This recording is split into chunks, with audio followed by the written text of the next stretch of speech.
Salut les pros, bienvenue sur la chaîne de Foussier. Voilà, une fois n'est pas coutume, c'est moi qui vais présenter l'atelier pro parce que Fred doit sûrement être en vacances ou en train de siroter une petite pina colada à la plage. Hein, il a bien raison de se reposer.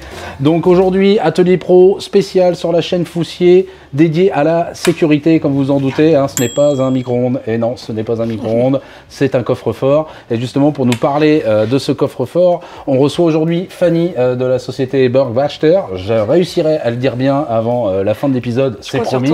Donc Fanny, présente-toi. Bon, nous on se connaît déjà, mais présente-toi, ça me fait vachement plaisir de t'avoir. Ta vie, ton œuvre, la société, qu'est-ce que vous faites? Tu fais qui? Tu fais quoi? Enfin voilà. Tu vas aller à l'essentiel. C'est à toi. Bonjour les pros, bonjour à tous. Je suis Fanny Flao, la directrice commerciale France de la société Bergwachter, expert et leader du marché du coffre-fort. Et aujourd'hui, Julien, je suis ravie d'être l'invité de Foussier et de toi. C'est un plaisir partagé.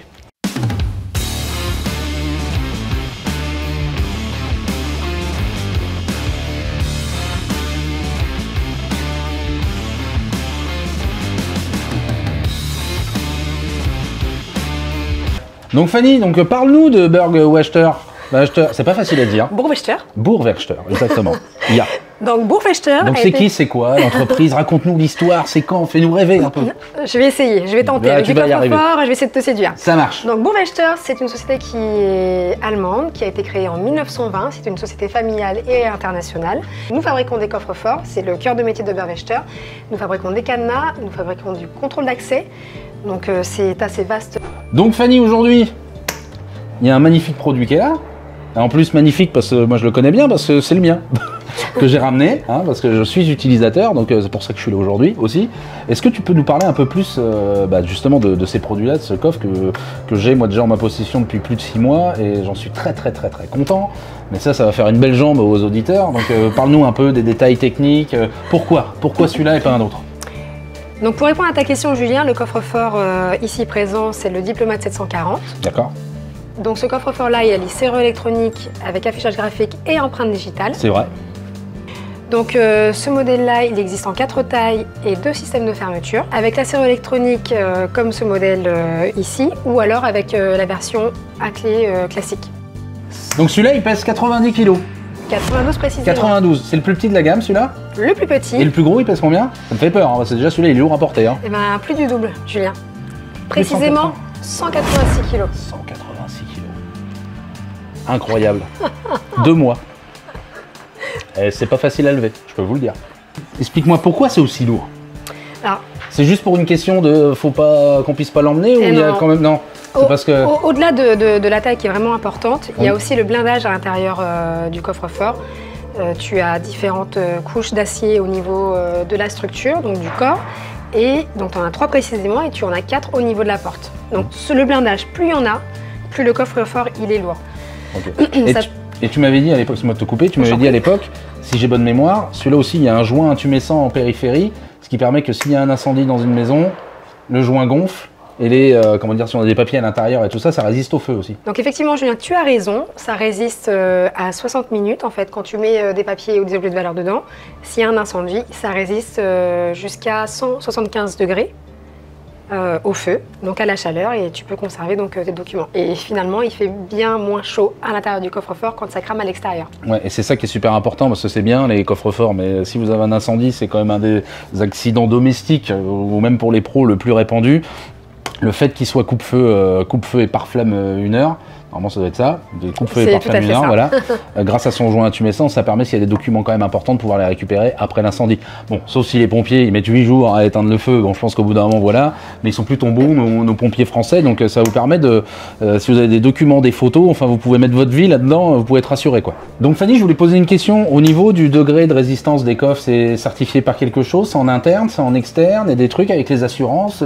Qui, quoi, comment ça se passe? Pour répondre à ta question, Julien, le degré de résistance, il est déterminé par un organisme de contrôle indépendant. Ok, c'est pas chez vous, ça c'est en... Voilà, vous avez une certification là-dessus. Exactement. Ok, d'accord. Oui, et pour... oui, exactement. Oui, c'est comme les normes pour les fenêtres, il peut y avoir des contrôles inopinés de temps en temps sur la ligne de prod pour voilà, voir c'est pas nous qui avons décidé de déterminer une classe 1 pour ce coffre-fort. Et donc, du coup, exemple, celui-là qui est en classe 1 on peut assurer jusqu'à 25 000 euros. 25 000 euros de valeur en interne. Exactement. C'est pas mal. Donc, c'est certifié par l'ECB, c'est un organisme qui permet la validité en Europe.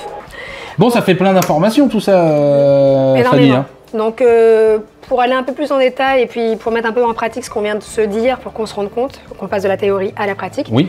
je te propose qu'on aille ouvrir le coffre. Qu'on aille devant? Allez, Qu'est-ce que c'est t'en parti. penses?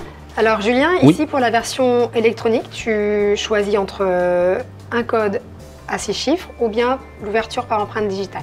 D'accord. Et sur ce type de coffre-là, on peut mettre jusqu'à combien d'empreintes digitales et combien de codes?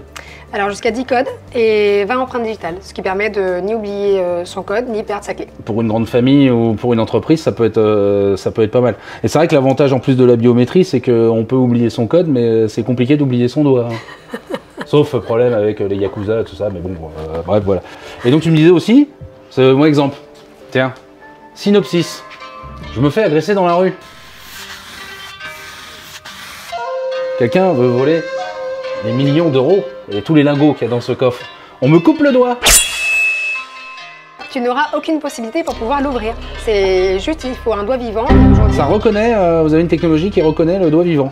exactement. C'est comme, Je vais me couper le doigt tout de suite devant vous pour tester ce produit. Ouais, c'est quand même une technologie quand même assez poussée, c'est dingue. Exactement. Et aujourd'hui, Bergwester est le seul fabricant à proposer une méthode d'ouverture biométrique certifiée. Donc ça, vous êtes les seuls à le faire. Les seuls. Toujours disponible chez Foussé, bien sûr. Donc je vais l'ouvrir. Hein. Rétro-éclairage, petit écran Utilisation digital, confortable. incroyable. Mon doigt qui est normalement vivant. Hein. Hop, on fait pas de bruit, on entend juste un tout petit clic. On tourne la poignée, on ouvre la bête, et là vous voyez quand même l'épaisseur qui est quand même plus qu'incroyable pour un aussi petit coffre. Hein. Vous voyez aussi l'épaisseur, les masses qu'il y a à l'intérieur. Dis-moi, il y a combien de points de fermeture dans le coup Alors, là-dessus? t'en as 4, 2 ici, un au-dessus et en dessous.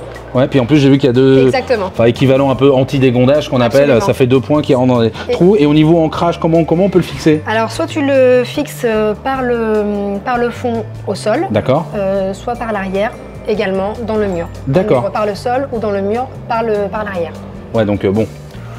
Ça évite que les cambrioleurs partent avec et l'emportent sous le bras. Non, Ouais, bah déjà ça, 90 c'est- kg, je veux le voir, le voleur qui l'emporte sous le bras déjà, même s'il n'est pas fixé.